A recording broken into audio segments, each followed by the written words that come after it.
2026 ये साल आपकी कमबैक स्टोरी बन सकता है, पर ये वापसी वैसी नहीं होगी जैसी पहले होती आई है। ये किस्मत पर नहीं, बल्कि एक सोची समझी स्ट्रैटेजी, एक इरादे पर आधारित होगी।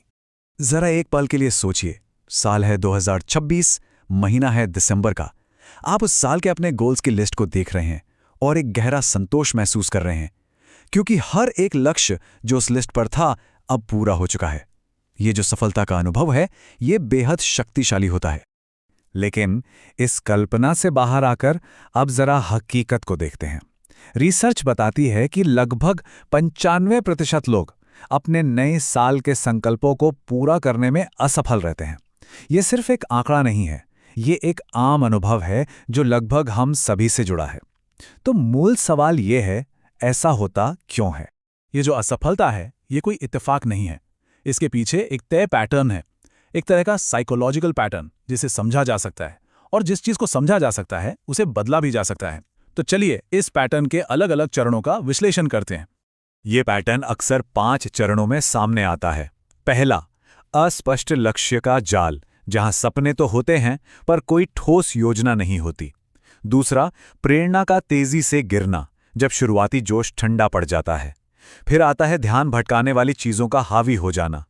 चौथा चरण है परिणाम नहीं तो कोशिश नहीं का चक्र, जहां तुरंत नतीजे न मिलने पर हिम्मत टूट जाती है। और अंत में लगभग 30 दिनों के भीतर ही हार मानने का चरण आ जाता है। तो फिर इस पैटर्न को तोड़ने का हल क्या है? हल है अनजाने में जीने के बजाय जानबूझकर जीने की कला को अपनाना। एक ऐसी जिंदगी जिसे डिजाइन किया जाता है, न कि जो बस होती चली जाती है। जानबूझकर जीने का मतलब है अपने लक्ष्यों को एक वैज्ञानिक और व्यवस्थित नजरिए से हासिल करना। एक ऐसा सिस्टम बनाना जहां किस्मत का रोल लगभग शून्य हो जाए। ये कोई जादू नहीं, ये एक स्किल है जिसे विकसित किया जा सकता है। इस प्रक्रिया का सबसे पहला और जरूरी कदम है सपने और लक्ष्य के बीच के बुनियादी फर्क को समझना। देखिए, सपना एक अस्पष्ट इच्छा है, जैसे मुझे फिट होना है, जबकि लक्ष्य एक ठोस रोड मैप है। मैं हर शाम 1 घंटा जिम जाऊंगा। ओलंपिक चैंपियन माइकल फेल्प्स सिर्फ सपने नहीं देखते थे, उनका ध्यान हर दिन के छोटे एक्शन लेने योग्य लक्ष्यों पर था। अपने लक्ष्य को एक मिलिट्री मिशन की तरह देखिए, एक ऐसा मिशन जहां असफलता का विकल्प ही ना हो। सोचिए कि आप स्पेशल फोर्सेस का हिस्सा हैं और आपकी प्रतिष्ठा, आपका करियर, सब कुछ इस एक मिशन पर टिका है। जब ऐसी मानसिकता होती है तो आपका नजरिया पूरी तरह बदल जाता है। लेकिन मिशन शुरू करने से पहले यह पक्का करना जरूरी है कि मिशन सही है भी या नहीं। इसके लिए खुद से 3 जरूरी सवाल पूछें। पहला, क्या यह लक्ष्य सच में आपका अपना है, या ये सामाजिक दबाव या दूसरों की उम्मीदों का नतीजा है? दूसरा सवाल, क्या इस लक्ष्य की नींव आपकी अपनी अंदरूनी इच्छा है, या ये मीडिया, विज्ञापनों या किसी और को देखकर पैदा हुई प्रेरणा है? अक्सर बाहरी प्रभाव हमारी असली चाहतों पर हावी हो जाते हैं। और तीसरा और सबसे महत्वपूर्ण सवाल, क्या आप इस परिणाम के मालिक बनना चाहते हैं या सिर्फ एक बार इसका अनुभव करना चाहते हैं? इन दोनों में जमीन आसमान का फर्क है। एक अनुभव की चाह अक्सर अस्थायी होती है, जबकि मालिक बनने का इरादा एक स्थायी प्रतिबद्धता मांगता है। जब आपका लक्ष्य स्पष्ट और प्रामाणिक हो, तब आपको एक इंजन की जरूरत पड़ती है। एक ऐसा इंजन जो तब भी चले जब शुरुआती जोश खत्म हो चुका हो। वो इंजन प्रेरणा नहीं है, वो इंजन है अनुशासन। प्रेरणा एक भावना है जो आती जाती रहती है।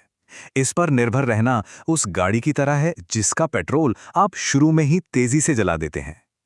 इसके विपरीत अनुशासन एक सिस्टम है। ये तब भी काम करता है जब आपका मन न हो। ये आपके लक्ष्यों और उनकी प्राप्ति के बीच का पुल है।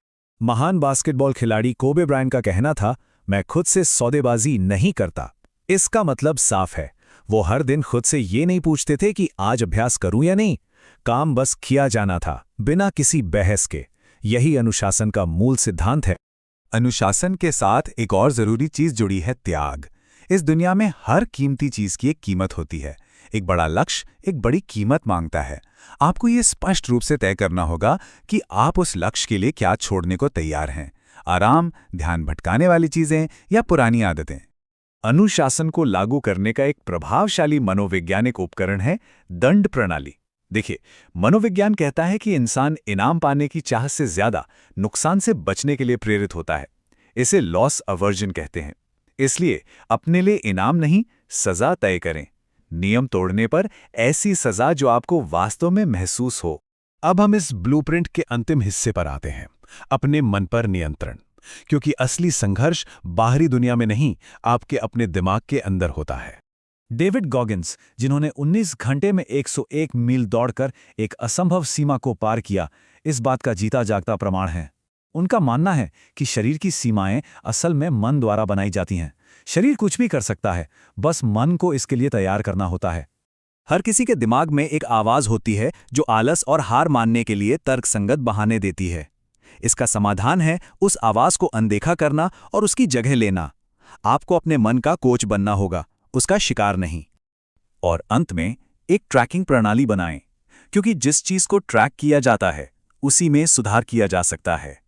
एक साधारण जर्नल का इस्तेमाल करें। हर दिन के 3 सबसे जरूरी काम लिखें।